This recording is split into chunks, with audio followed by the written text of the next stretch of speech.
Up next, podcast superstar Joe Rogan is disagreeing with part of Trump's immigration crackdown. Let's take a listen to this really interesting clip where Joe Rogan and his guest, Konstantin Kisin, discuss a story about a gay makeup artist who was Venezuelan, who came to seek asylum in the US, but was deported to an El Salvador prison for terrorists under the Trump administration, which apparently for Joe Rogan is a bridge too far. Take a listen. But that's also when mistakes get made. Right. And I think a human being being plucked out of nowhere and ending up in a country he's never been in a maximum security prison with gang members, seems like a bad thing to happen to me. It's horrific. It's horrific. I don't think that should be controversial. No, that's not controversial at all. And this is the thing, measured twice, cut once. Yeah. This is kind of crazy that could be possible. That's horrific. And that's bad for the cause. Like, the cause is, let's get the gang members out. Everybody agrees. But let's not innocent gay hairdressers get lumped up with the gangs. And then, like, how long before that guy can get out? Can we figure out how to get him out? Is there any plan in place to alert the authorities that they've made a horrible mistake and correct it?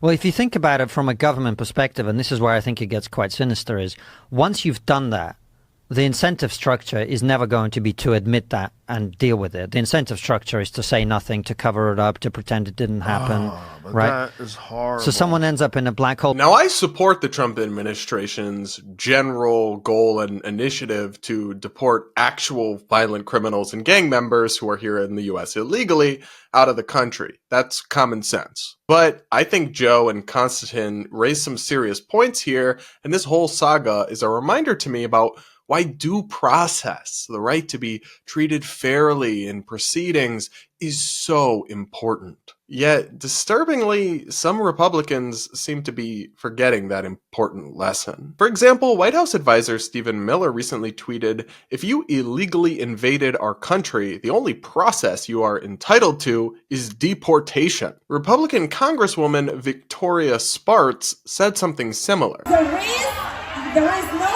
due process if you come here illegally because you violated the law. Period. You violated the law. You are not entitled to due process. Legal-minded citizens are. And these people violated laws. It is violated laws, and that's why we need to make sure we take this under control. The border has to be secure because it is life of your children. It is life of you. Now, these takes ignore that due process is a human right and that the Fifth Amendment of the Constitution guarantees it to all persons in the United States, not just all citizens. They also ignore that we can't actually know who committed a crime or who's here legally versus illegally without due process. And for me, the story that Rogan and Konstantin mentioned is such a powerful reminder as to why due process is a non-negotiable in a free society. As the Daily Mail reports, a 31-year-old Venezuelan makeup artist, Andres Hernandez, entered the United States last year and claimed asylum, claiming he faced persecution for his criticism of the Venezuelan government and his homosexuality. Hernandez was placed in detention on very loose suspicion that he was connected to a Venezuelan gang because of his tattoos, and he waited many months for an immigration hearing on his asylum claim that was scheduled for March 13th. But he was never actually able to participate in that hearing and prove that he was a makeup artist, not a violent gang member, because he was deported right before it took place. And not back to Venezuela, his country of origin, but to a high-security prison in El Salvador intended for terrorists, the Terrorism Confinement Center. Guys, it's hard to overstate what a nightmare this prison is. As the Daily Mail reports, this is a notorious prison where inmates are subjected to extremely harsh treatment and live in overcrowded cells without basic essentials.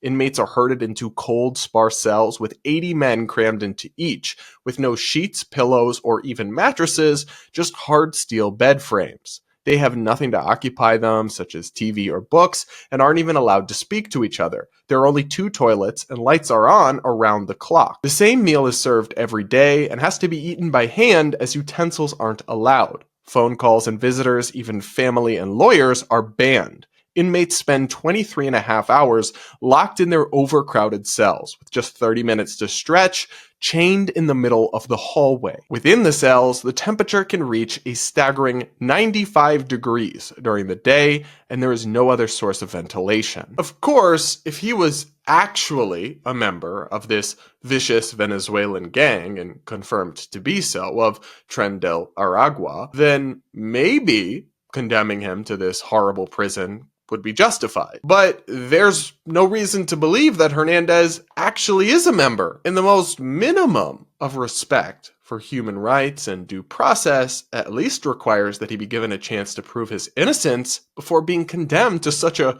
horrifying fate. Because, after all, once they're in this prison, they almost never get out. I mean, common sense just suggests that the Trump administration has made a catastrophic error here. Look at this guy. I said this on Twitter, but this is not a gang member.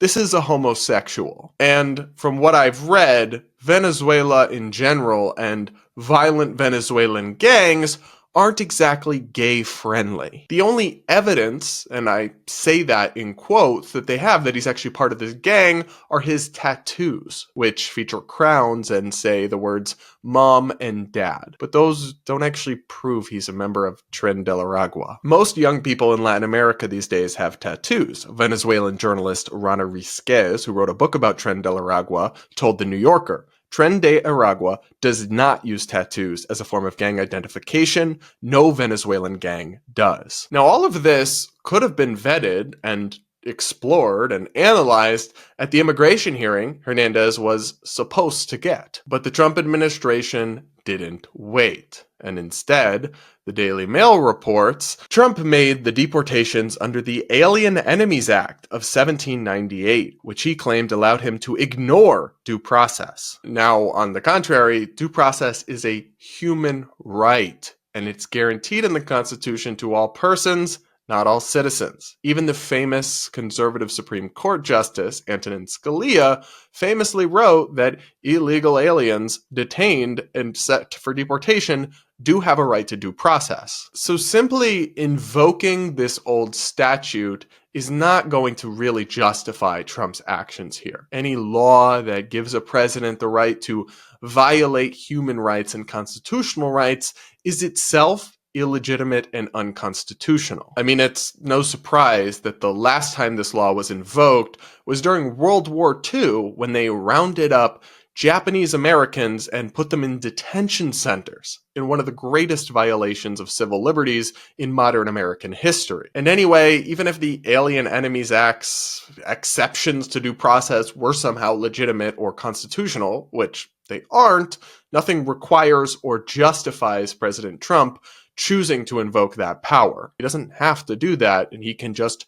deport people through the normal process when appropriate. And of course, this story about Hernandez is just one example of many of people who are getting caught up in this system and who aren't being given a fair shake. Trump was absolutely elected with a mandate to remove criminal and violent illegal aliens from the country, especially gang members and the like. But it's really not too much to ask that he pursues that priority without trampling on human rights or condemning innocent people to hell on earth. What do you guys think? Do you agree with me and Joe Rogan, or do you stand by what Trump is doing here?